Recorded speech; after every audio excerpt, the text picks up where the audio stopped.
श्री शनि अष्टोत्तर शतनाम स्तोत्रम्। शनैश्चराय शान्ताय सर्वाभीष्टप्रदायिने शरण्याय वरेण्याय सर्वेशाय नमो नमः। सौम्याय सुरवन्द्याय सुरलोकविहारिणे सुखासनोपविष्टाय सुन्दराय नमो नमः। घनाय घनरूपाय घनाभरणधारिणे घनसारविलेपाय खद्योताय नमो नमः। मन्दाय मन्दचेष्टाय महनीयगुणात्मने मर्त्यपावनपादाय महेशाय नमो नमः।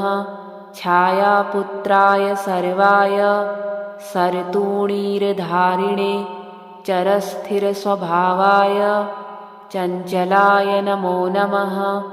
नीलवर्णाय नित्याय नीलाञ्जननिभाय च नीलाम्बरविभूषाय निश्चलाय नमो नमः। वेद्याय विधिरूपाय विरोधाधारभूमये भेदास्पदस्वभावाय वज्रदेहाय ते नमः। वैराग्यदाय वीराय वीतरोगभयाय च विपत्परम्परेशाय विश्ववन्द्याय ते नमः। गृन्धवाहाय गूढाय कूर्माङ्गाय कुरूपिणे कुत्सिताय गुणाढ्याय गोचराय नमो नमः।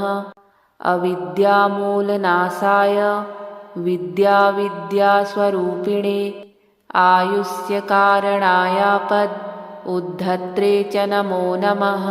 विष्णुभक्ताय वसिने विविधागमवेदिने विधिस्तुत्याय वन्द्याय विरूपाक्षाय ते नमः। वरिष्ठाय गरिष्ठाय वज्राङ्कुशधराय च वरदाभयहस्ताय वामनाय नमो नमः। ज्येष्ठापत्नीसमेताय श्रेष्ठाय मितभाषिणे कष्टौघनाशकर्याय पुष्टिदाय नमो नमः। स्तुत्याय स्तोत्रगम्याय भक्तिवश्याय भानवे भानुपुत्राय भव्याय पावनाय नमो नमः। धनुर्मण्डलसंस्थाय धनदाय धनुष्मते तनुप्रकाशदेहाय तामसाय नमो नमः। अशेषजनवन्द्याय विशेषफलदायिने वशीकृतजनेशाय पशूनां पतये नमः। खेचराय खगेशाय घननीलाम्बराय च काठिन्यमानसायार्य गणस्तुत्याय ते नमः। नीलच्छत्राय नित्याय निर्गुणाय गुणात्मने निरामयाय निन्द्याय वन्दनीयाय ते नमः। धीराय दिव्यदेहाय दीनार्तिहरणाय च दैत्यनाशकरायार्य जनगण्याय ते नमः। क्रूराय क्रूरचेष्टाय कामक्रोधकराय च कलत्रपुत्रशत्रुत्वकारणाय नमो नमः। परिपोषितभक्ताय परभीतिहराय च भक्तसङ्घमनोभीष्टफलदाय नमो नमः। शनैश्चराय शान्ताय सर्वाभीष्टप्रदायिने शरण्याय वरेण्याय सर्वेशाय नमो नमः। सौम्याय सुरवन्द्याय सुरलोकविहारिणे सुखासनोपविष्टाय सुन्दराय नमो नमः। घनाय घनरूपाय घनाभरणधारिणे घनसारविलेपाय खद्योताय नमो नमः। मन्दाय मन्दचेष्टाय महनीयगुणात्मने मर्त्यपावनपादाय महेशाय नमो नमः। छायापुत्राय सर्वाय सर्तूणीरधारिणे चरस्थिरस्वभावाय चञ्चलाय नमो नमः। नीलवर्णाय नित्याय नीलाञ्जननिभाय च नीलाम्बरविभूषाय निश्चलाय नमो नमः। वेद्याय विधिरूपाय विरोधाधारभूमये भेदास्पदस्वभावाय वज्रदेहाय ते नमः। वैराग्यदाय वीराय वीतरोगभयाय च विपत्परम्परेशाय विश्ववन्द्याय ते नमः। गृन्धवाहाय गूढाय कूर्माङ्गाय कुरूपिणे कुत्सिताय गुणाढ्याय गोचराय नमो नमः। अविद्यामूलनाशाय विद्याविद्यास्वरूपिणे आयुष्यकारणायापद् उद्धत्रे च नमो नमः। विष्णुभक्ताय वसिने विविधागमवेदिने विधिस्तुत्याय वन्द्याय विरूपाक्षाय ते नमः। वरिष्ठाय गरिष्ठाय वज्राङ्कुशधराय च वरदाभयहस्ताय वामनाय नमो नमः। ज्येष्ठापत्नीसमेताय श्रेष्ठाय मितभाषिणे कष्टौघनाशकर्याय पुष्टिदाय नमो नमः। स्तुत्याय स्तोत्रगम्याय भक्तिवश्याय भानवे भानुपुत्राय भव्याय पावनाय नमो नमः। धनुर्मण्डलसंस्थाय धनदाय धनुष्मते तनुप्रकाशदेहाय तामसाय नमो नमः। अशेषजनवन्द्याय विशेषफलदायिने वशीकृतजनेशाय पशूनां पतये नमः। खेचराय खगेशाय घननीलाम्बराय च काठिन्यमानसायार्य गणस्तुत्याय ते नमः। नीलच्छत्राय नित्याय निर्गुणाय गुणात्मने निरामयाय निन्द्याय वन्दनीयाय ते नमः। धीराय दिव्यदेहाय दीनार्तिहरणाय च दैत्यनाशकरायार्य जनगण्याय ते नमः। क्रूराय क्रूरचेष्टाय कामक्रोधकराय च कलत्रपुत्रशत्रुत्वकारणाय नमो नमः। परिपोषितभक्ताय परभीतिहराय च भक्तसङ्घमनोभीष्टफलदाय नमो नमः। शनैश्चराय शान्ताय सर्वाभीष्टप्रदायिने शरण्याय वरेण्याय सर्वेशाय नमो नमः।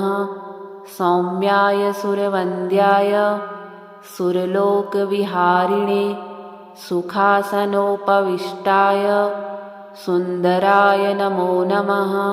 घनाय घनरूपाय घनाभरणधारिणे घनसारविलेपाय खद्योताय नमो नमः। मन्दाय मन्दचेष्टाय महनीयगुणात्मने मर्त्यपावनपादाय महेशाय नमो नमः। छायापुत्राय सर्वाय सर्तूणीरधारिणे चरस्थिरस्वभावाय चञ्चलाय नमो नमः। नीलवर्णाय नित्याय नीलाञ्जननिभाय च नीलाम्बरविभूषाय निश्चलाय नमो नमः। वेद्याय विधिरूपाय विरोधाधारभूमये भेदास्पदस्वभावाय वज्रदेहाय ते नमः। वैराग्यदाय वीराय वीतरोगभयाय च विपत्परम्परेशाय विश्ववन्द्याय ते नमः। गृन्धवाहाय गूढाय कूर्माङ्गाय कुरूपिणे कुत्सिताय गुणाढ्याय गोचराय नमो नमः। अविद्यामूलनाशाय विद्याविद्यास्वरूपिणे आयुष्यकारणायापद् उद्धत्रे च नमो नमः। विष्णुभक्ताय वसिने विविधागमवेदिने विधिस्तुत्याय वन्द्याय विरूपाक्षाय ते नमः। वरिष्ठाय गरिष्ठाय वज्राङ्कुशधराय च वरदाभयहस्ताय वामनाय नमो नमः। ज्येष्ठापत्नीसमेताय श्रेष्ठाय मितभाषिणे कष्टौघनाशकर्याय पुष्टिदाय नमो नमः।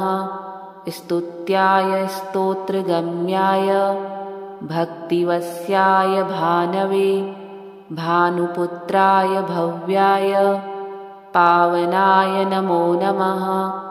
धनुर्मण्डलसंस्थाय धनदाय धनुष्मते तनुप्रकाशदेहाय तामसाय नमो नमः।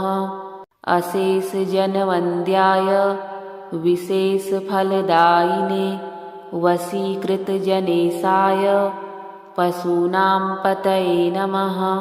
खेचराय खगेशाय घननीलाम्बराय च काठिन्यमानसायार्य गणस्तुत्याय ते नमः।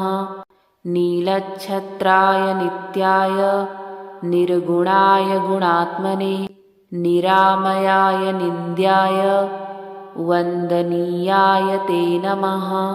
धीराय दिव्यदेहाय दीनार्तिहरणाय च दैत्यनाशकरायार्य जनगण्याय ते नमः।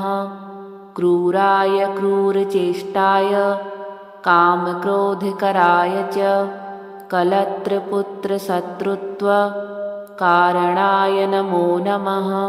परिपोषितभक्ताय परभीतिहराय च भक्तसङ्घमनोभीष्टफलदाय नमो नमः। शनैश्चराय शान्ताय सर्वाभीष्टप्रदायिने शरण्याय वरेण्याय सर्वेशाय नमो नमः। सौम्याय सुरवन्द्याय सुरलोकविहारिणे सुखासनोपविष्टाय सुन्दराय नमो नमः। घनाय घनरूपाय घनाभरणधारिणे घनसारविलेपाय खद्योताय नमो नमः। मन्दाय मन्दचेष्टाय महनीयगुणात्मने मर्त्यपावनपादाय महेशाय नमो नमः।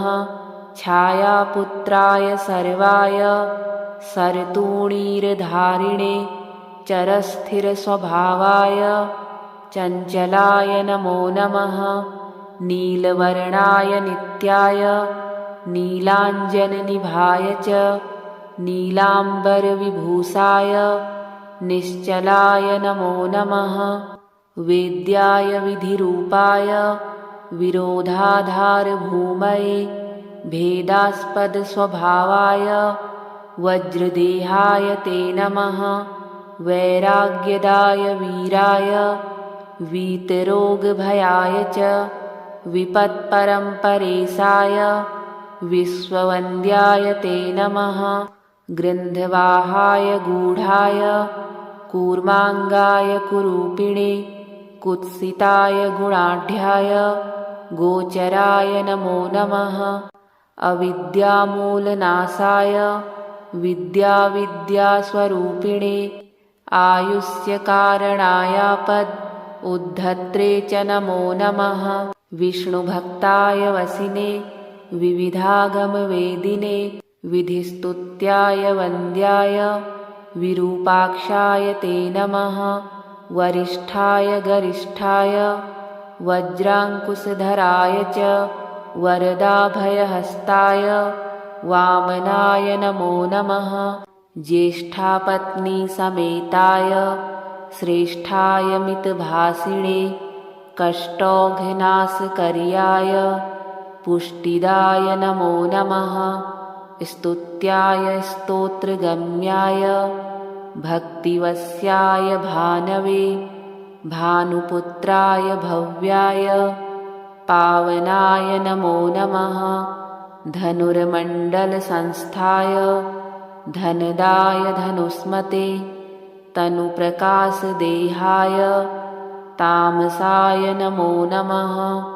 अशेषजनवन्द्याय विशेषफलदायिने वशीकृतजनेशाय पशूनां पतये नमः। खेचराय खगेशाय घननीलाम्बराय च काठिन्यमानसायार्य गणस्तुत्याय ते नमः। नीलच्छत्राय नित्याय निर्गुणाय गुणात्मने निरामयाय निन्द्याय वन्दनीयाय ते नमः। धीराय दिव्यदेहाय दीनार्तिहरणाय च दैत्यनाशकरायार्य जनगण्याय ते नमः। क्रूराय क्रूरचेष्टाय कामक्रोधकराय च कलत्रपुत्रशत्रुत्वकारणाय नमो नमः। परिपोषितभक्ताय परभीतिहराय च भक्तसङ्घमनोभीष्टफलदाय नमो नमः। शनैश्चराय शान्ताय सर्वाभीष्टप्रदायिने शरण्याय वरेण्याय सर्वेशाय नमो नमः।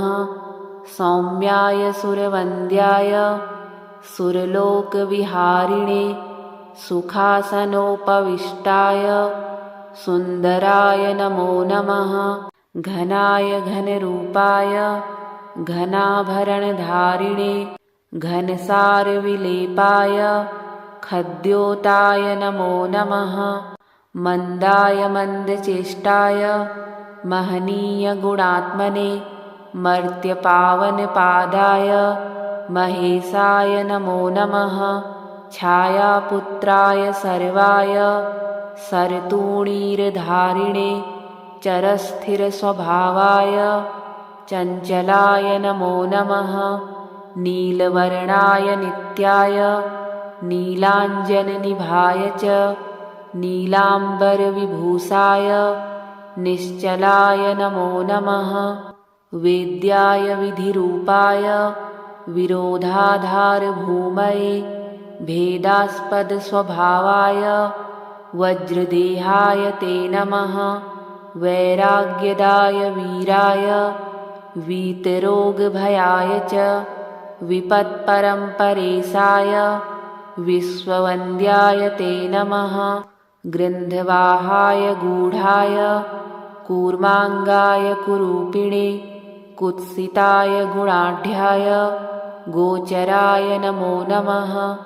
अविद्यामूलनाशाय विद्याविद्यास्वरूपिणे आयुष्यकारणायापद् उद्धत्रे च नमो नमः। विष्णुभक्ताय वसिने विविधागमवेदिने विधिस्तुत्याय वन्द्याय विरूपाक्षाय ते नमः। वरिष्ठाय गरिष्ठाय वज्राङ्कुशधराय च वरदाभयहस्ताय वामनाय नमो नमः। ज्येष्ठापत्नीसमेताय श्रेष्ठाय मितभासिणे कष्टौघ्नाशकर्याय पुष्टिदाय नमो नमः। स्तुत्याय स्तोत्रगम्याय भक्तिवस्याय भानवे भानुपुत्राय भव्याय पावनाय नमो नमः। धनुर्मण्डलसंस्थाय धनदाय धनुस्मते तनुप्रकाशदेहाय तामसाय नमो नमः। अशेष जनवन्द्याय विशेष फलदायिने वशीकृत जनेशाय पशूनां पतये नमः। खेचराय खगेशाय घननीलाम्बराय च काठिन्यमानसायार्य गणस्तुत्याय ते नमः। नीलच्छत्राय नित्याय निर्गुणाय गुणात्मने निरामयाय निन्द्याय वन्दनीयाय ते नमः। धीराय दिव्यदेहाय दीनार्तिहरणाय च दैत्यनाशकरायार्य जनगण्याय ते नमः। क्रूराय क्रूरचेष्टाय कामक्रोधकराय च कलत्रपुत्रशत्रुत्वकारणाय नमो नमः। परिपोषितभक्ताय परभीतिहराय च भक्तसङ्घमनोभीष्टफलदाय नमो नमः। शनैश्चराय शान्ताय सर्वाभीष्टप्रदायिने शरण्याय वरेण्याय सर्वेशाय नमो नमः। सौम्याय सुरवन्द्याय सुरलोकविहारिणे सुखासनोपविष्टाय सुन्दराय नमो नमः। घनाय घनरूपाय घनाभरणधारिणे घनसारविलेपाय खद्योताय नमो नमः।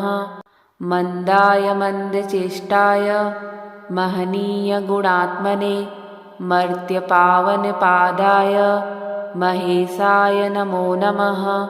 छायापुत्राय सर्वाय सरतूणीरधारिणे चरस्थिरस्वभावाय चञ्चलाय नमो नमः। नीलवर्णाय नित्याय नीलाञ्जननिभाय च नीलाम्बरविभूषाय निश्चलाय नमो नमः। वेद्याय विधिरूपाय विरोधाधारभूमये भेदास्पदस्वभावाय वज्रदेहाय ते नमः। वैराग्यदाय वीराय वीतरोगभयाय च विपत्परम्परेशाय विश्ववन्द्याय ते नमः।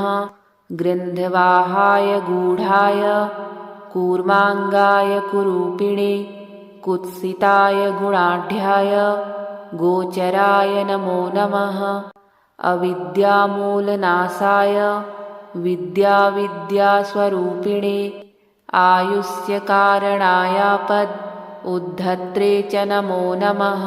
विष्णुभक्ताय वसिने विविधागमवेदिने विधिस्तुत्याय वन्द्याय विरूपाक्षाय ते नमः। वरिष्ठाय गरिष्ठाय वज्राङ्कुशधराय च वरदाभयहस्ताय वामनाय नमो नमः। ज्येष्ठापत्नीसमेताय श्रेष्ठाय मितभाषिणे कष्टौघनाशकर्याय पुष्टिदाय नमो नमः। स्तुत्याय स्तोत्रगम्याय भक्तिवश्याय भानवे भानुपुत्राय भव्याय पावनाय नमो नमः। धनुर्मण्डलसंस्थाय धनदाय धनुष्मते तनुप्रकाशदेहाय तामसाय नमो नमः। अशेषजनवन्द्याय विशेषफलदायिने वशीकृतजनेशाय पशूनां पतये नमः। खेचराय खगेशाय घननीलाम्बराय च काठिन्यमानसायार्य गणस्तुत्याय ते नमः। नीलच्छत्राय नित्याय निर्गुणाय गुणात्मने निरामयाय निन्द्याय वन्दनीयाय ते नमः। धीराय दिव्यदेहाय दीनार्तिहरणाय च दैत्यनाशकरायार्य जनगण्याय ते नमः। क्रूराय क्रूरचेष्टाय कामक्रोधकराय च कलत्रपुत्रशत्रुत्वकारणाय नमो नमः।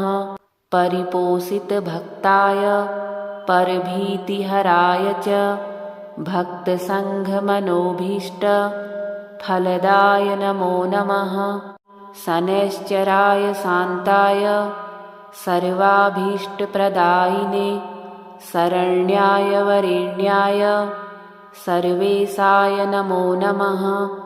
सौम्याय सुरवन्द्याय सुरलोकविहारिणे सुखासनोपविष्टाय सुन्दराय नमो नमः। घनाय घनरूपाय घनाभरणधारिणे घनसारविलेपाय खद्योताय नमो नमः। मन्दाय मन्दचेष्टाय महनीयगुणात्मने मर्त्यपावनपादाय महेशाय नमो नमः। छायापुत्राय सर्वाय सरतूणीरधारिणे चरस्थिरस्वभावाय चञ्चलाय नमो नमः। नीलवर्णाय नित्याय नीलाञ्जननिभाय च नीलाम्बरविभूषाय निश्चलाय नमो नमः। वेद्याय विधिरूपाय विरोधाधारभूमये भेदास्पदस्वभावाय वज्रदेहाय ते नमः।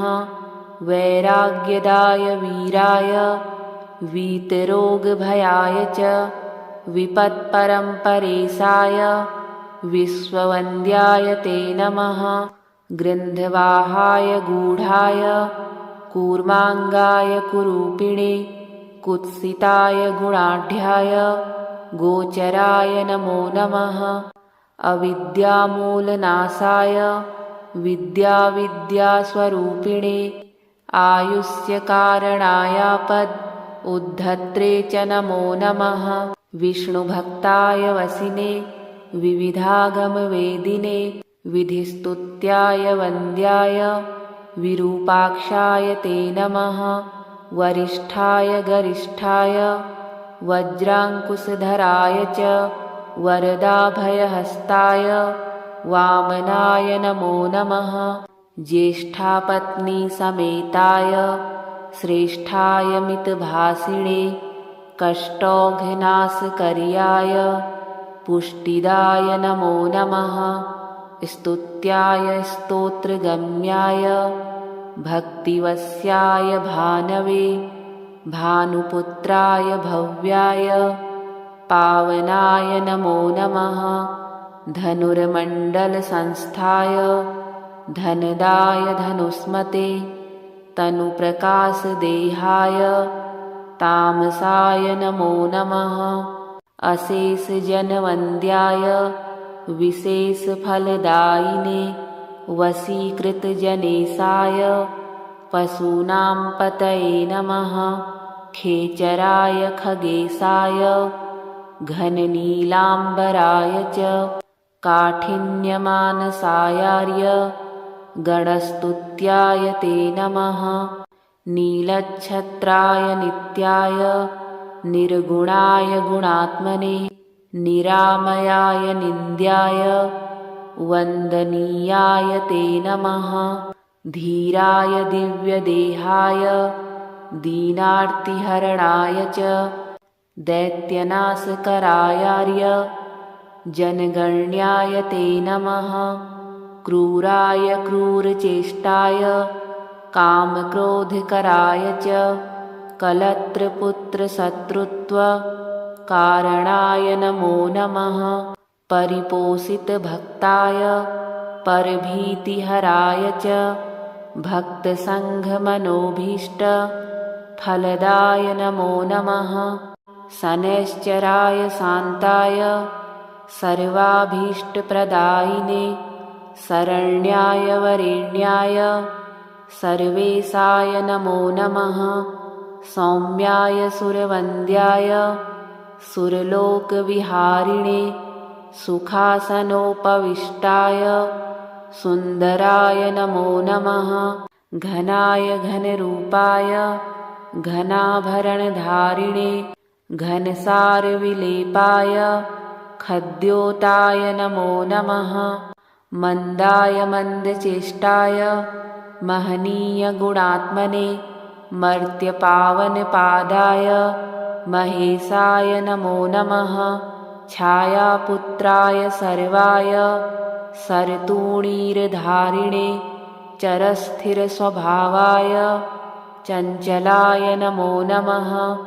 नीलवर्णाय नित्याय नीलाञ्जननिभाय च नीलाम्बरविभूषाय निश्चलाय नमो नमः। वेद्याय विधिरूपाय विरोधाधारभूमये भेदास्पदस्वभावाय वज्रदेहाय ते नमः। वैराग्यदाय वीराय वीतरोगभयाय च विपत्परम्परेशाय विश्ववन्द्याय ते नमः। ग्रन्थवाहाय गूढाय कूर्माङ्गाय कुरूपिणे कुत्सिताय गुणाढ्याय गोचराय नमो नमः। अविद्यामूलनाशाय विद्याविद्यास्वरूपिणे आयुष्यकारणायापद उद्धत्रे च नमो नमः। विष्णुभक्ताय वसिने विविधागमवेदिने विधिस्तुत्याय वन्द्याय विरूपाक्षाय ते नमः। वरिष्ठाय गरिष्ठाय वज्राङ्कुशधराय च वरदाभयहस्ताय वामनाय नमो नमः। ज्येष्ठापत्नीसमेताय श्रेष्ठाय मितभाषिणे कष्टौघनाशकर्याय पुष्टिदाय नमो नमः।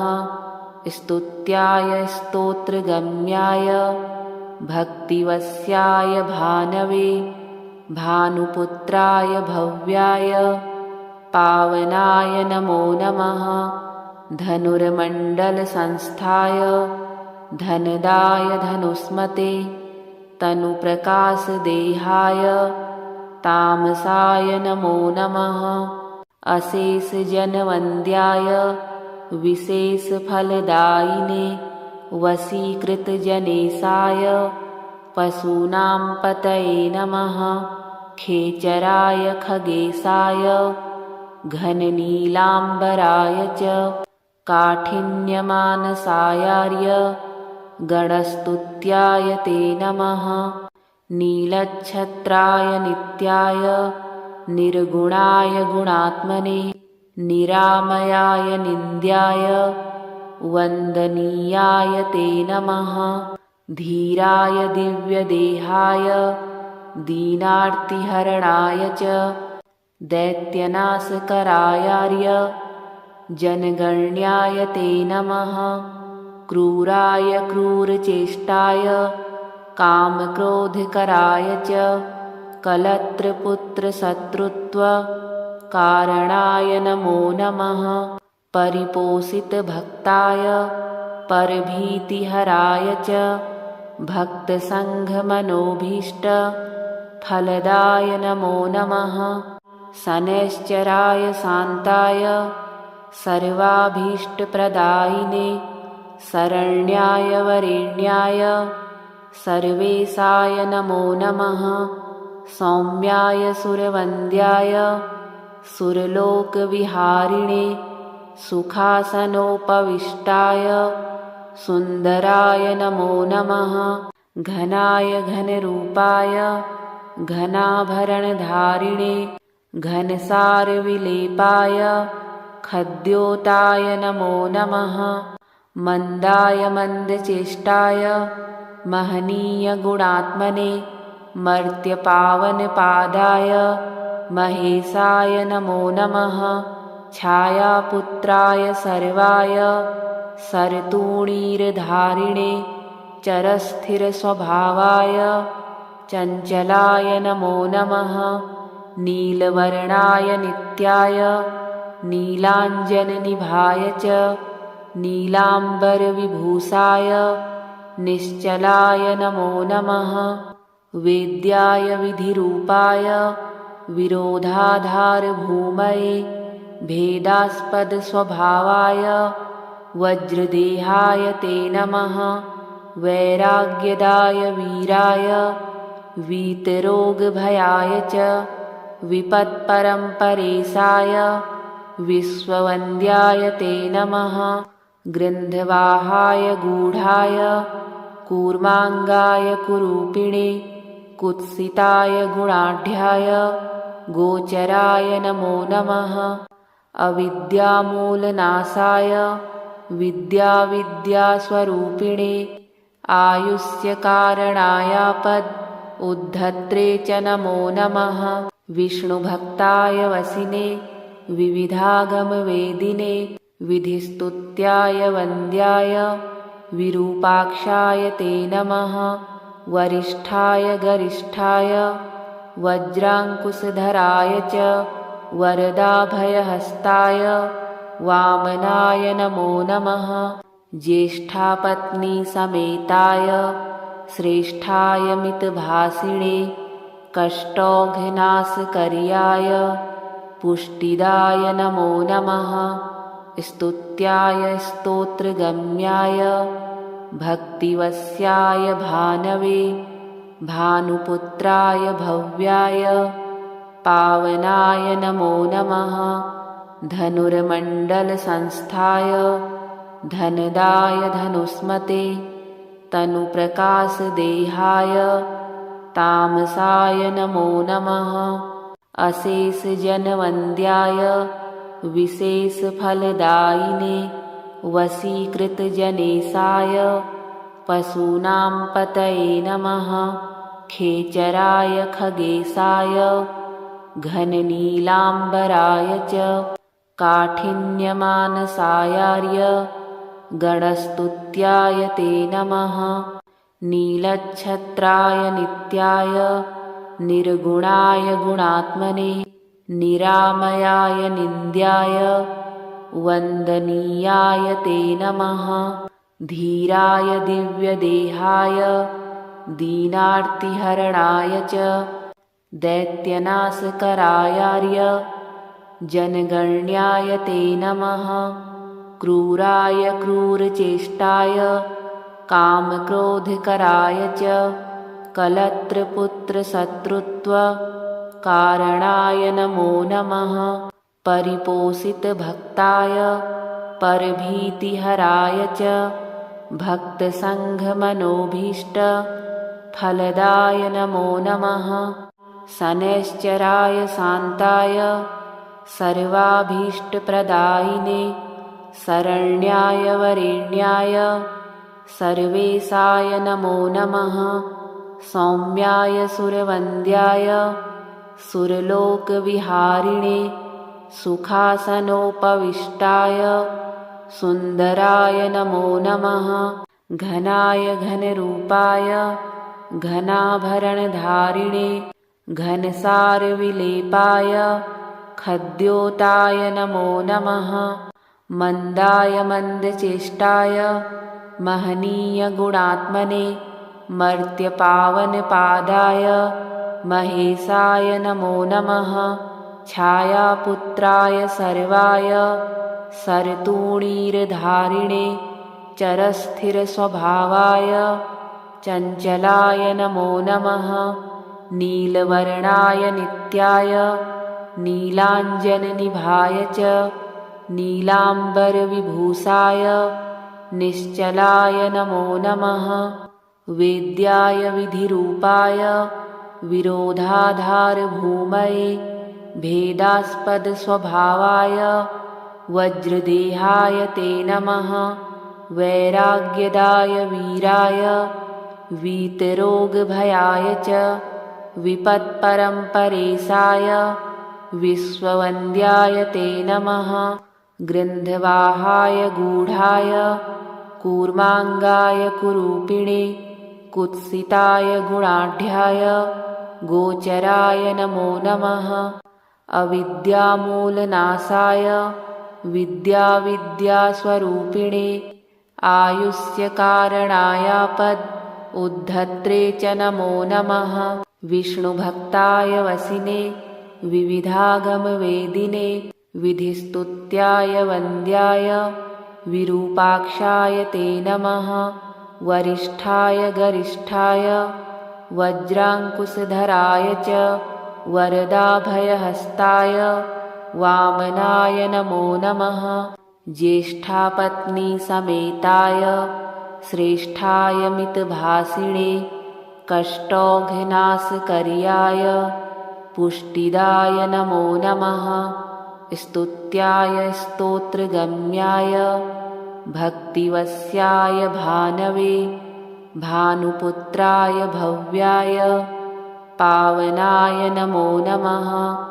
धनुर्मण्डलसंस्थाय धनदाय धनुष्मते तनुप्रकाशदेहाय तामसाय नमो नमः। अशेषजनवन्द्याय विशेषफलदायिने वशीकृतजनेशाय पशूनां पतये नमः। खेचराय खगेशाय घननीलाम्बराय च काठिन्यमानसायार्य गणस्तुत्याय ते नमः। नीलच्छत्राय नित्याय निर्गुणाय गुणात्मने निरामयाय निन्द्याय वन्दनीयाय ते नमः।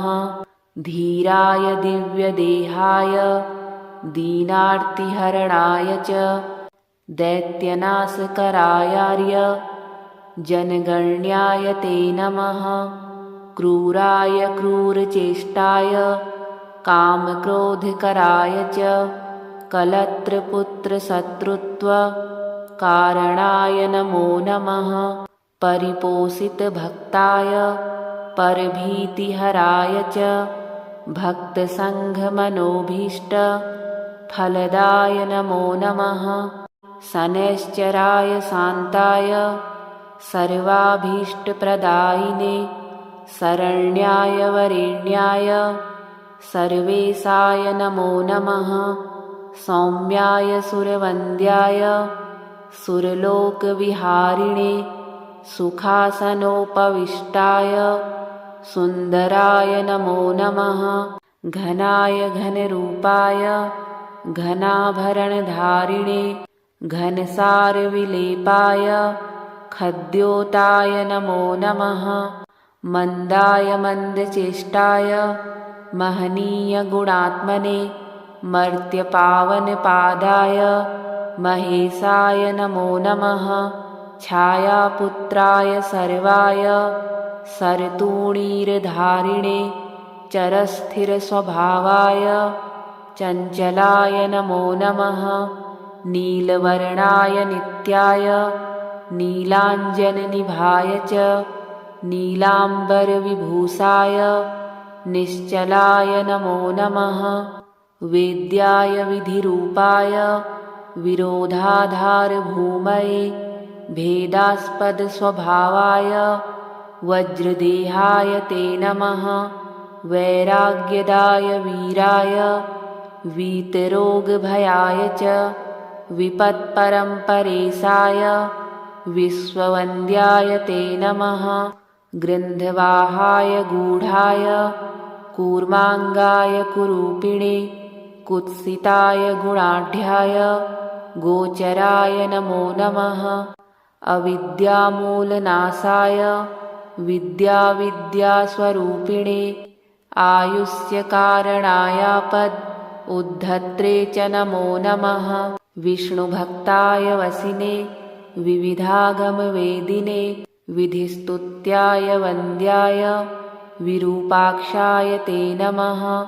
वरिष्ठाय गरिष्ठाय वज्राङ्कुशधराय च वरदाभयहस्ताय वामनाय नमो नमः। ज्येष्ठापत्नीसमेताय श्रेष्ठाय मितभासिणे कष्टौघ्नाशकर्याय पुष्टिदाय नमो नमः। स्तुत्याय स्तोत्रगम्याय भक्तिवस्याय भानवे भानुपुत्राय भव्याय पावनाय नमो नमः। धनुर्मण्डलसंस्थाय धनदाय धनुस्मते तनुप्रकाशदेहाय तामसाय नमो नमः। अशेषजनवन्द्याय विशेषफलदायिने वशीकृतजनेशाय पशूनां पतये नमः। खेचराय खगेशाय घननीलाम्बराय च काठिन्यमानसायार्य गणस्तुत्याय ते नमः। नीलच्छत्राय नित्याय निर्गुणाय गुणात्मने निरामयाय निन्द्याय वन्दनीयाय ते नमः। धीराय दिव्यदेहाय दीनार्तिहरणाय च दैत्यनाशकरायार्य जनगण्याय ते नमः। क्रूराय क्रूरचेष्टाय कामक्रोधकराय च कलत्रपुत्रशत्रुत्वकारणाय नमो नमः। परिपोषितभक्ताय परभीतिहराय च भक्तसङ्घमनोभीष्टफलदाय नमो नमः।